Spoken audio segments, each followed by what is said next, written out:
મારું નામ Bhayabhai Savaliya, Rajkot gold dealer president.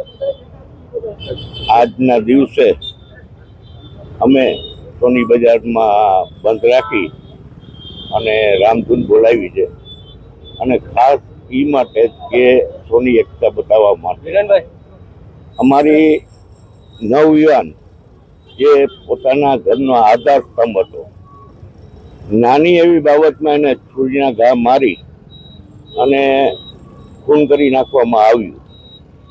આવા ટપોરી ટાઈપના માણસો હાલતા સૌરાષ્ટ્રની અંદર ફાટી નીકળ્યા છે. આટલું તો મુંબઈની અંદર પણ ક્રાઇમ નથી, કારણ કે અહીંયા આવા છાસવારે ખૂન ખરાબાર નાની નાની બાબતમાં ઓવરટેક કરવાની બાબત કોઈ ઓવરટેક કરવાની બાબત ન કહેવાય. કોઈ પૂર્વગ્રહ નહોતો, હાવ નિર્દોષ છોકરાને જે 32 વર્ષની ઉંમર છે.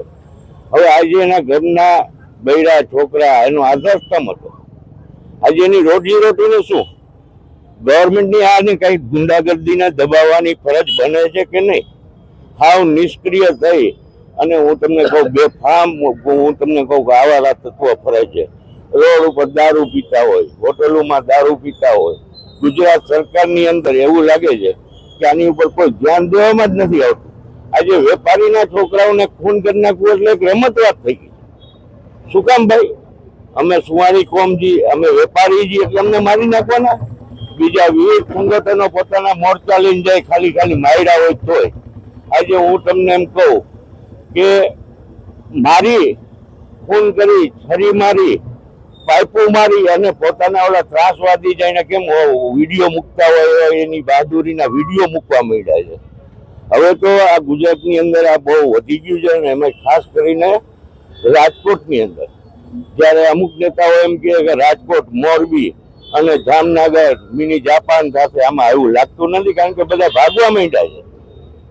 ઘડીએ ઘડીએ આવા માર મારે, કોઈના ઘરમાં ઘૂસીને મારે, કોઈને રોડ ઉપર મારે, અને પછી એના જાહેર વિડીયો ઉતારે. ત્રાસવાદી જેમ કેમ એના વિડીયો ઉતારીને ખોફ ધરાવવા માંગતા હોય, એવી રીતે લોકોની અંદર ખોફ ધરવા માંગે.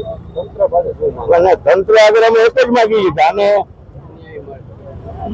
એટલો બધો કડક કાયદાથી કામ લ્યો કે જેનાથી લોકો બીજું આવું કૃત્ય કરે ડરે, અને એના વરઘોડા કાઢો. થાય તો ફાંસીની સજા આપો. એના પુરાવા તો હોય જ છે. કોર્ટ પણ આવા વિડીયો હોય છે, આ હોય છે, છતાં પણ લોકોને 15 દિવસમાં છોડી દે.